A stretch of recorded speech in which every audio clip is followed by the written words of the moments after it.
like to, first of all, thank everybody for coming out on a cold, snowy night. I guess it's not really snowy, but it's pretty cold, to our presentation.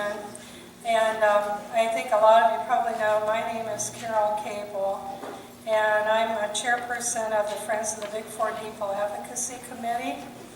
And I must say that you guys are all in for a wonderful evening. And first off, I think I would like to recognize some folks that made this event possible. Would all the members of the Friends of the Big Four Depot Advocacy Committee, could you please stand up? I think they're all standing because they're all back there. There's two at the back table by the refreshments that we'll have later. There's one, a couple at the door, and there's one over at our table over there where we have the items that we're raffling. Okay, also, we're under the umbrella of the Galion Historical Society. So would the Galion Historical Society Director and any of their board members that are here tonight please stand up? Yeah, I think there we go. Okay, and last but not least, by any means, would any Galion city official that's present please stand up? There we go. Okay, thank you. Okay, at this time, I would like to ask the Mayor of Galion, Tom O'Leary, to come up to say a few words for the good of the order.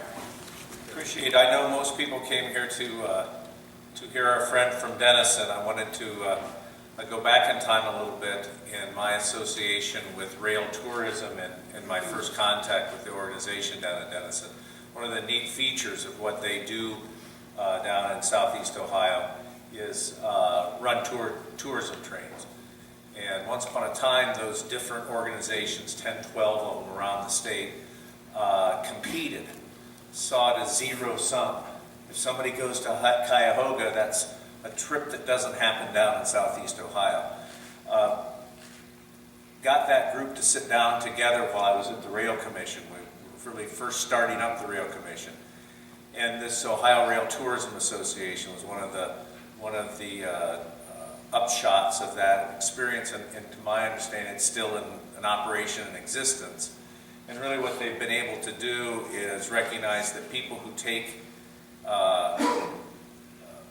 railroad historic preservation seriously, or specifically riding tourism trains, they're a group of people that are looking for more opportunities, and that you can take a one-day trip and turn it into a weekend trip, and then also cross-market, so that people have a fall foliage in one part of the state and a winter train in another part of the state. So my recollection is that the group down in Denison was a real shaker and mover in terms of getting that going and sustaining it. So while we don't have perhaps our station being the ideal for rail tourism, because it's such an active line, I do believe that in the county, if we think in a county sense, that a restored station could also be a collection point or a hub for rail tourism that would really start over at Crestline and run from Crestline to Lima, which is really a low-density line operated by a short line. And those are two real important features when you look to have an opportunity to use someone else's railroad to promote rail tourism and historic preservation of rail heritage. And so, in any event, this organization we're going to hear more from tonight has been at this a long time, very successful, and so it's great to learn from another example of how to do things constructively. Quick update on what the city is doing currently with the project. We have identified a short list of engineering and architecture firms that specialize in historic restoration and preservation. What we want to do is get a scope of work from this firm so that we know what type of stabilization. Appears that the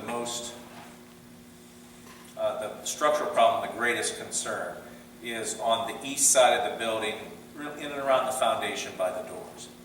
And that's causing, if you get in there, sort of a bowing or a dipping of the floor, and And so I want to make sure that that foundation and then any support underneath.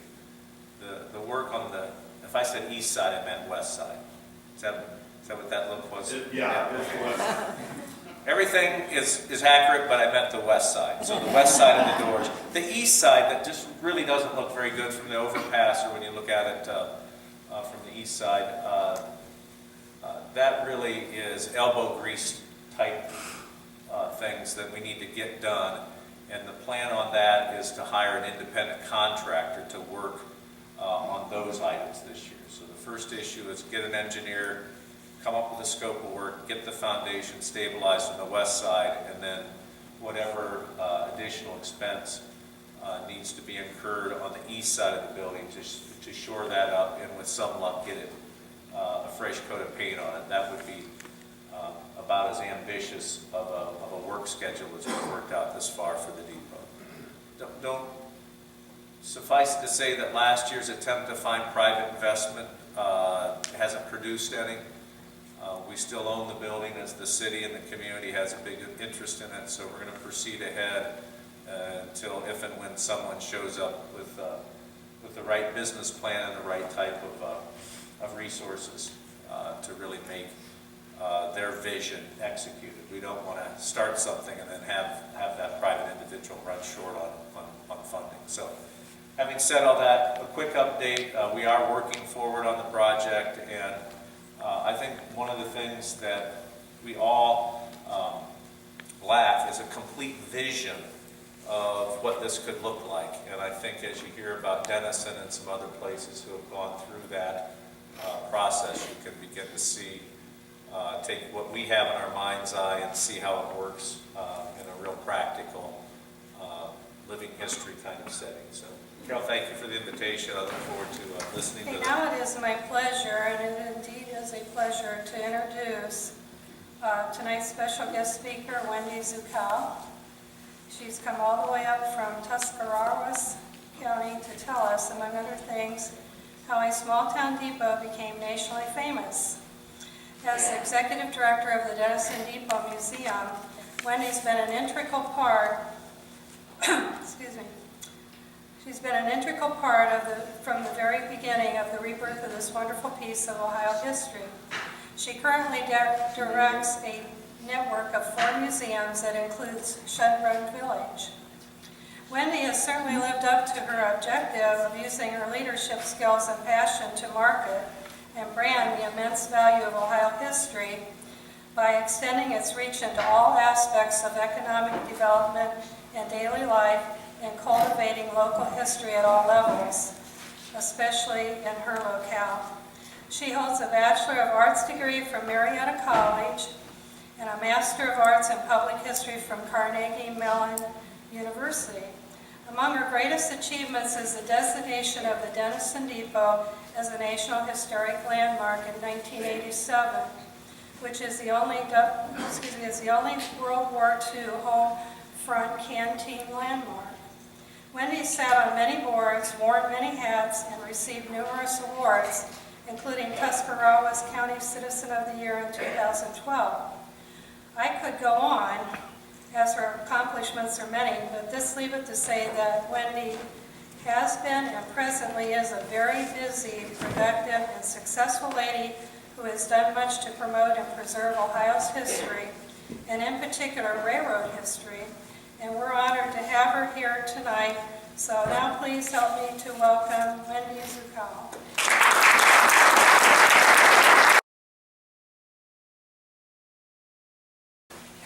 Thank you. Good evening. It really is a pleasure to be here in a fellow sister railroad town. I know that you understand the value of rail preservation, or you wouldn't have come out on this cold night to hear me talk. And I hope that you feel lucky. And I say that because since I've been doing this, there has been a dramatic decline in railroad depots. The fact that you still have yours and that you're thinking about preserving it and doing something wonderful about it should make you feel very lucky. I know that I feel very honored to operate our depot every day. It truly is a treasure, and I'm sure whatever you decide to do will make yours a treasure in your community. What I thought I would do is share a few lessons learned and then show some photographs so you can see for yourself what we've done, and then open it up to questions, because I hope that you have plenty of questions. 6 important points that I would like to share with you right off the top. And these come from 25 years of working at the depot, and actually our project has been 30 years because they bought it before I got there, and they were working on it for quite a while before I got there in 1989.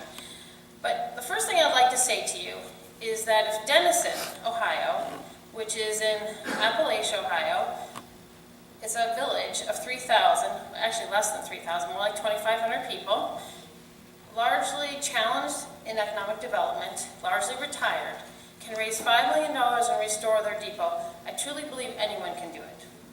That's the first point I want to tell you. The second thing, and you may have heard this, that projects don't fail from a lack of money. Projects fail from a lack of commitment, vision, and planning. The money is there, you just have to find it. And sometimes you have to be a little patient, but don't let money, the need for money, stop you. The third thing I would say is you need a champion. Now, a champion could be the mayor, it could be a group, it could be an employee, but you need a champion who's going to see this through for the long run. It's taken us 30 years to get where we are. If we didn't commit to that period of time, we would have never become a national landmark. So be prepared. I don't want to scare you, but this doesn't happen overnight. Number 4, I would encourage you to think creatively about partnerships and relationships. We run 3 museums, and we don't own a building. Okay, the village of Denison owns our depot, which is the way it should be. They are the owners and are the caretakers to make sure it is preserved for the community. It belongs to the community. We just operate it. So that's one creative partnership.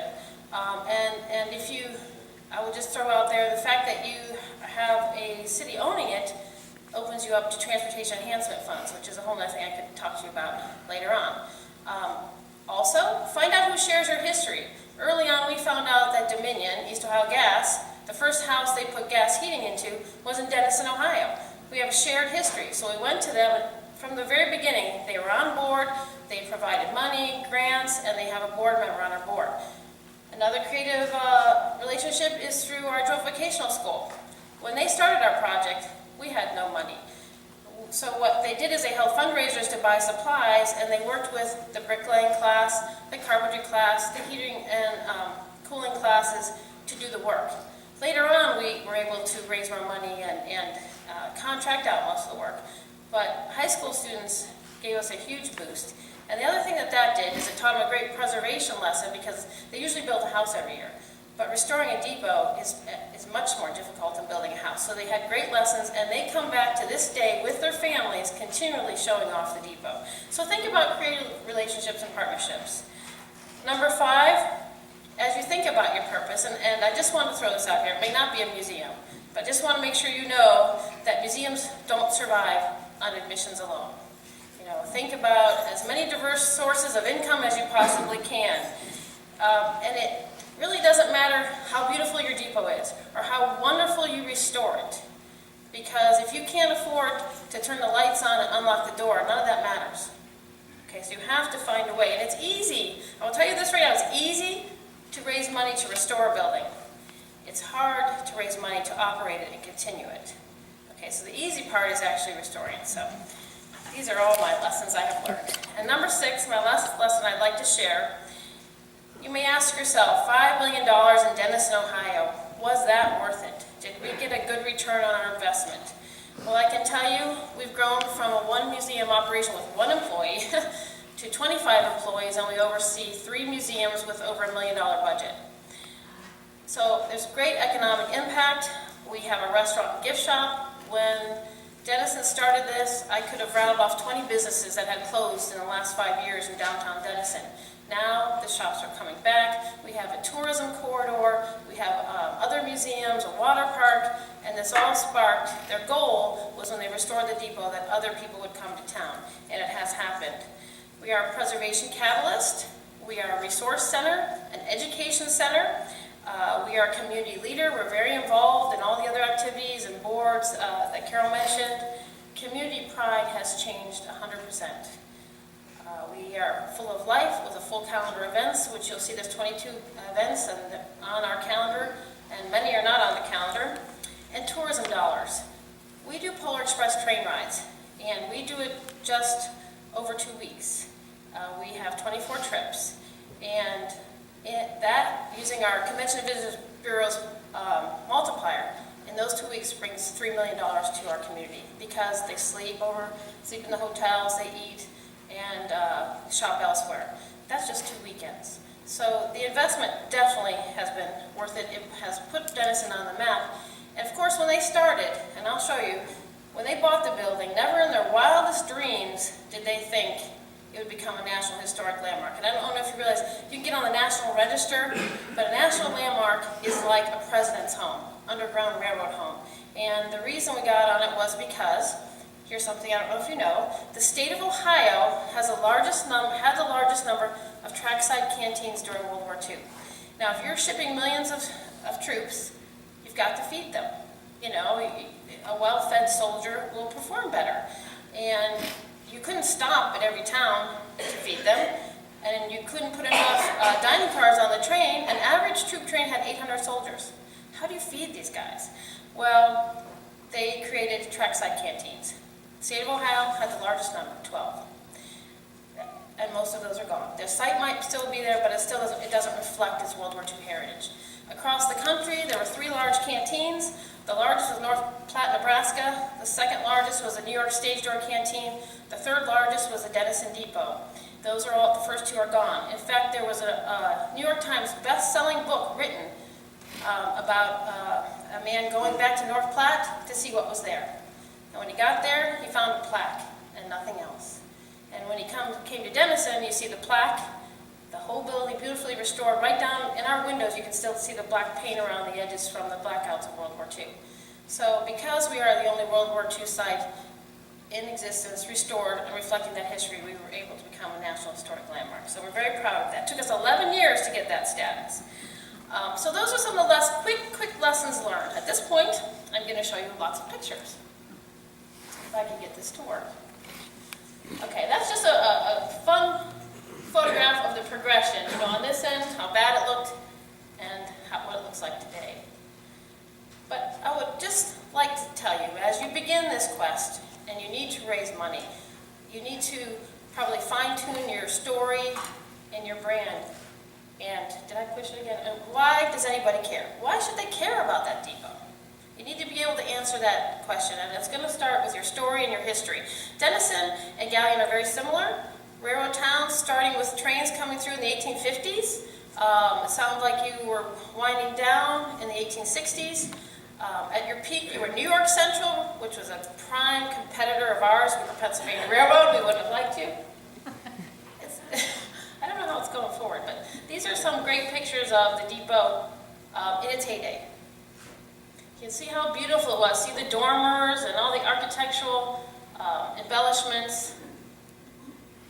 Denison had was the most direct route from New York to St. Louis. We're the water town exactly halfway between Pittsburgh and Columbus. It was part of the National Defense Railway route. So if you were headed to the East Coast to be shipped overseas during World War II or out west for training, you would have come through Denison. They had 22 passenger trains a day and some of the most complete and extensive railroad shops in the country, second to Altoona. So it was a major, the history was huge. The railroad history was huge, and that's something you want to grab on. I'm sure your history is just as important so that you can share that, because that's why people care. Here you can see the tracks, the mainline tracks. The bridge at the end was just for employees to get across, with so many workers there. They helped develop the Westinghouse brake system there. So I want to point out the business car on this end. Do you see that? Because that's something new we've added, so I'll show you some pictures. But that was the pay car. There was no town. Denison is a pure railroad town, where they chose this spot because it was halfway between Pittsburgh and Columbus, and they brought Irish and Italian immigrants there to live, and that they created the whole town. So the pay car would come in just to pay the employees. Our canteen history, which I've mentioned, is so important. We served 1.5 million soldiers, 13% of all troops, third largest canteen in the country, and that's what gave us the nickname Dreamsville, USA. And the reason for that, if you were a soldier leaving the farm for the first time, many didn't even finish school, they left in high school, and you're on a train that's not air conditioned, you have no money in your pocket, it's crowded, you're hungry, you're afraid, you're headed to war, you don't know if you'll ever come back. pull into a town like this, and there's women giving you free food. The Salvation Army gave them free food, whereas the Red Cross may have charged, and gave you all the kind wishes they could. They felt like it was a dream come true, and they called Denison Dreamsville, USA, overseas and everywhere. We've documented it was known across the country and overseas. So you see some great pictures of the soldiers stopping at the canteen. We've collected a lot of these stories, and one of the stories were we were never allowed to pass out cigarettes. But you see she's passing out Lucky Strike cigarettes right there. This soldier is something we've grabbed onto. We didn't know who he was, but this is from a brochure that they used to collect money for the canteen. You can see they left the S office, Dreamville. And we started making t-shirts and putting out the mugs and really started using this. And here the man was alive and lives in Bowling Green, Ohio. Very nice guy. So he came down for our festivals and signed autographed t-shirts and stuff. He was a celebrity, but it was great fun. Now, here's what the depot looked like when it was abandoned. What happened in Denison, there was a big railroad strike, and so everything started to be downsized. Of course, with diesel engines in the 50s, it would have been downsized anyhow. Denison started to die 3 decades too soon with that strike. But the last passenger trains were in '68. The depot was the only remaining building out of a huge set of yards, 40 acres of railroad shops, 2 roundhouses, turntables, sand towers, the whole yard, whole 9 yards. The depot was the final building. It was a symbol of all that heritage, and it remained because they put offices up in it to the very end. Conrail was running through at that time, and Conrail wanted to tear it down. And the city had to make a decision, the village had to make a decision whether they were going to save it or not. And they ended up paying $25,000. Conrail wouldn't give it to them, but they paid $25,000 to get the building. And you can see, remember the picture with all the architectural embellishments and the chimneys and the dormers? They are long gone. You see the cars are parking like practically on the building. Nobody cared. Denison was known as a dirty railroad town. This is a view of the streets when they bought the building in 1984. You can see the far picture is the street side of the building, and the picture closest to me is the track side, and it's pretty bleak. All those buildings are abandoned, and it just looks terrible. So the city could have torn it down and had a big hole and no really center of town to start, but they chose not to do that. I want to show you, this is what the inside looked like. So I don't think your depot's this bad. So there, you're lucky. This is the inside. I'm going to flash forward to today. That's our lobby. You'll see a dog there because we had a famous dog, Big, during World War I, so we do a lot with kids. What you don't see on this side is our restaurant. Down the hall is a gift shop, and beyond is the museum. So this is another photograph back when they bought it. All the ugly wires and everything, and now I'm going to flash forward to what it looks like today. You can see all the dormers, all the architectural embellishments, the chimneys, which before had been replaced and were not right, oops, have all been changed. And we worked very closely from black and white photographs, so I know some of you collect those. That's your greatest source of inspiration, is those photographs. And we also work closely with the Ohio Historical Society, the Preservation Office. They will help you. I will tell you one of the biggest mistakes they made at the Denison Depot. Everybody wants to clean everything. So the mayor decided he was going to clean the depot and had the fire department wash the brick and stone down with the fire hoses. Now, if you know anything about stone, it's like a loaf of bread. It has a crust on it. And once you wash that crust off, it just flakes away. I think for the rest of our lives, we'll deal with this. We have replaced stone. We have a stone mason that comes every year to check it. And if you come to visit, you will see that I don't think we'll ever stop it. And even stone that we've replaced seems to not flake off. So that was a huge mistake. And that's why I strongly recommend you talk to the Ohio Preservation Office so they will stop you from making mistakes like that.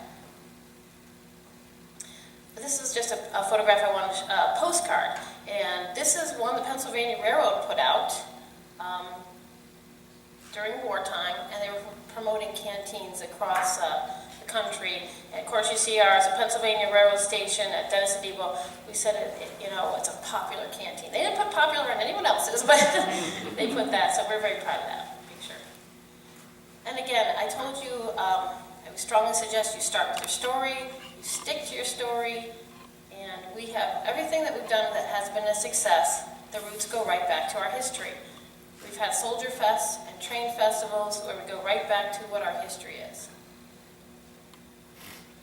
Now, you saw the beginning and the end. Let me tell you a little bit about the middle part. This is what the depot looked like when we opened. And I strongly encourage you to do things in phases.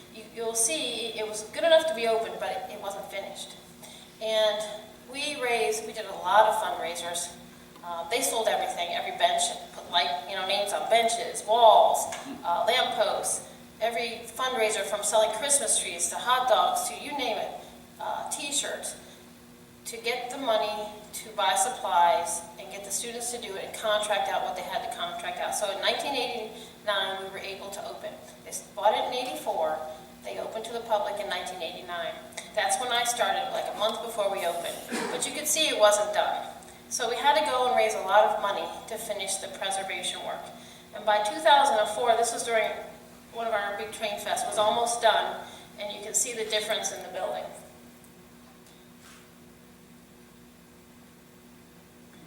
Now, what we've done with our depot, when they first started out, they didn't really have good plans. When I was hired, we were $60,000 in debt with very little volunteers, members, and no real plan. They had like museum, gift shop, museum, gift shop. It just didn't work. So it took us time to get to where we wanted to be. But now we've got it worked out. We are open year-round. We are not seasonal. We're open year-round every day except for Monday. That allows, most museums are closed on Monday, so you can change exhibits or whatever. With a full calendar of events, exhibits, and everything. This is the picture of the business card I was telling you about. We are very tight on space, so we've had to be creative. And again, we've gone back to the photographs. So when the Ohio Railway Museum was deaccessioning some of their equipment, and you can't see the end, is a wrought iron, has a wrought iron observation, just like the one in the original picture. We took that car, bought it. It sits outside our building, right where, stick to your history, right where the business car is. And it is now our conference car, and our Chamber of Commerce uses it, and other people use it. We rent it out. It's got a really nice VIP reception room in the front, and then a big conference room in the back. So this is another source of income for us, but it is historically correct. Our restaurant in our building has changed many times in the past, but we think we've got it right now, that we've gone back to our history and called it Lucille's. It's a 1940s restaurant. It's called Lucille's because the woman who started the canteen was named Lucille Neusdorfer. And she is one of only 2 women from Tuscarawas County in the Governor's Ohio Women's Hall of Fame. So our restaurant is called Lucille's. And you can see there's that gentleman again. We use him in everything. It is all 1940s. We found a really great Woolworth counter on Craigslist and bought it and brought it in. And that's a corner of the restaurant.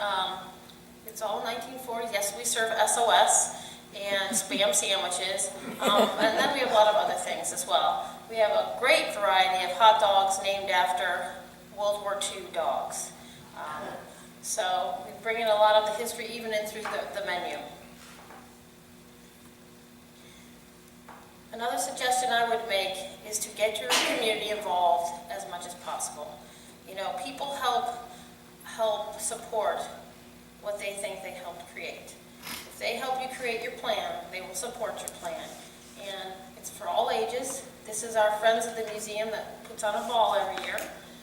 Again, you can see the 1940s theme, but you want to be inclusive and include as many different groups in your community as you can. This is our, Dennis and Yorksville work together. This is our branding. We do everything under the Dreamsville USA umbrella. This is our logo. And when you come into town, you'll see banners with this. Because we've branched out. We started a historic Center Street Association. Denison is located on Center Street. And we thought, well, we'll branch out to the street. When we get that done, we'll branch beyond. Well, now the organization includes Denison and Yorksville. And other districts. We just created a historic South Side, which has the original homes built by the railroaders for their families because there were no homes until the railroad came.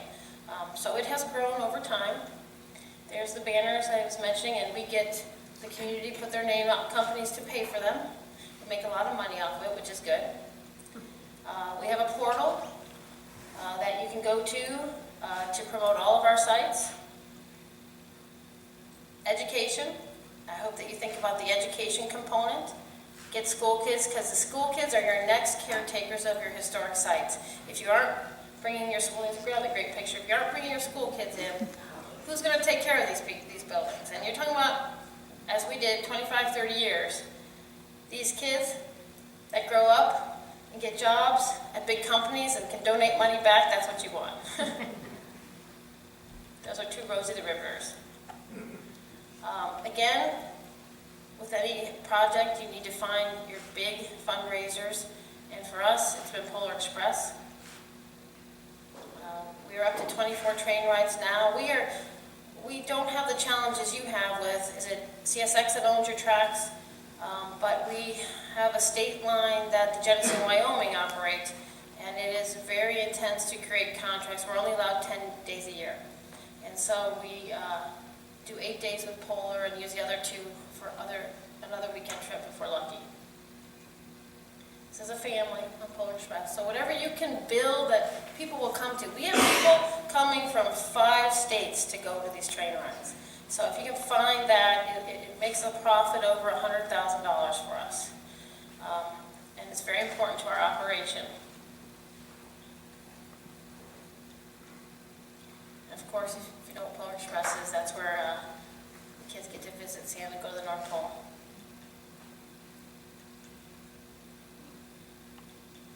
I wanted to show you this picture because this is what I'm talking about, community involvement. These are kids who come to a church.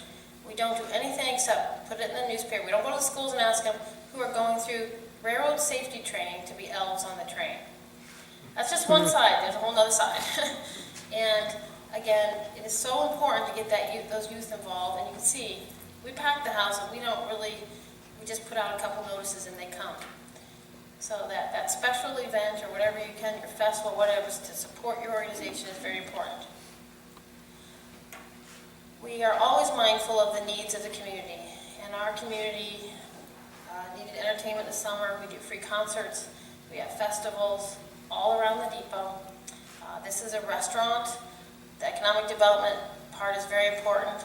The Denison Yard, named after the Denison Railroad Yards, is right down the street. And they will tell you they came to town specifically to be by the Denison Depot. Oops, that's the Train Master Inn, and the original house of the Train Master that's been restored into a bed and breakfast, which is within walking distance of the depot. This is our new project, the Clay Museum for Yorksville. This will be owned by the city of Yorksville, but we're operating it for them, just like we do the depot. These are our future project. This is Shanghai Village, which is sort of really a different project, but for the state of Ohio, for the Ohio Historical Society, now called the Ohio History Connection, we operate Shanghai Village. All 3 sites are very close to each other, so we market them together as a triple ticket package, and I've brought all kinds of free tickets if anyone wants to help yourself. It's a pass to get you into all 3 sites. This is our next project. You see the 2700 engine. We're restoring a big engine, which will sit at the gateway as you come into town. And behind it will be our bed and breakfast Pullman car. And just a great picture before and after. You know, what they did on the platform during the canteen and how it looks today. It's outside dining. And I will tell you one little story because I'm almost at the end. You see the gentleman standing there on the side like this? Well, for years and years and years, I used to think, boy, why doesn't he help? You know, he just stands there and stares at everybody. Well, during one of our festivals, his grandson was visiting the museum and identified him. We didn't know who he was. And he said what he's doing is that man had 5 sons in the service.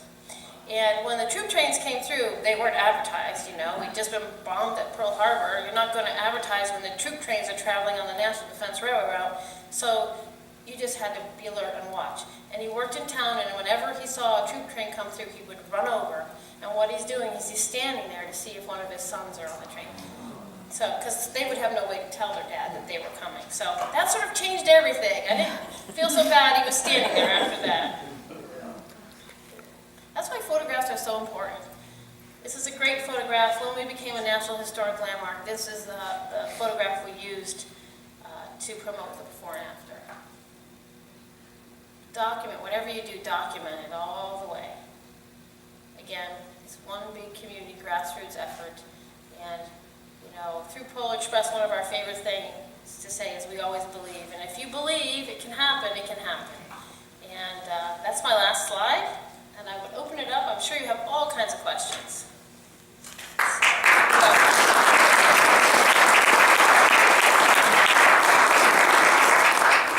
wants to ask a question? Yes? You mentioned that your budget is what, $1 million? Yes. You say? It's a little over a million. Of your income stream, you mentioned you get about $100,000 from your Polar Express. What are the other sources of sustaining funds year in and year out for your museum? Other than admissions, you mentioned admissions, but then you've got, where else are you going to get your money?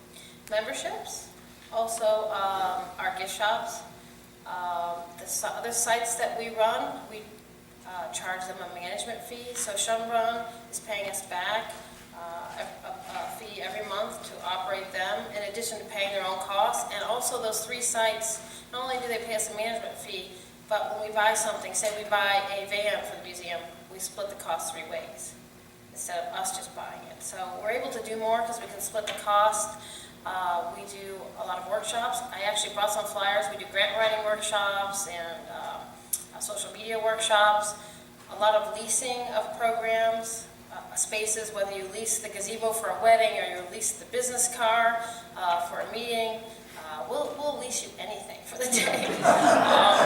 And just a lot of different fundraisers. So we just try to mix it up. So if we had a bad year of Polar, and I will tell you, this year, for the first time, it was 16 years we've been doing this, a truck hit the train. And it's we actually pay the, what is it, not the highway patrol. Sheriff, thank you, to have 4 cars to leapfrog the crossings, because there are a lot of private crossings with no crossbars. So they leapfrog them, and despite the fact it was just a private home that was abutted the tracks, the guy just backed right up to it, and that we had to cancel an next train ride. So you never know when you're going to have something like that happen, and you've got to make sure you aren't relying totally on Polar Express. But the other great thing about Polar Express is we write all kinds of checks to the community. We write a check to the sheriff. We write in checks to the Denison policemen who work extra time to guard the crossing right by the depot. We write a check to the Masonic Temple across the street, whose building we rent for vendors. We write a check to the church down the street because they make all the hot chocolate. The community is getting paid all over the place from our activity. And when Warner Brothers comes to inspect us, because we have to sign the rights to use the Polar Express, and they send somebody to inspect it to make sure we're doing it right, the one thing he said to us is, you know, we visit a lot of Polar Expresses, but yours is so much a community-wide project.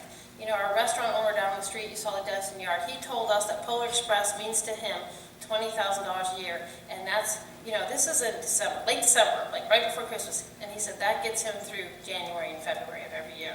So that's an example of how we want to make sure everybody's doing well.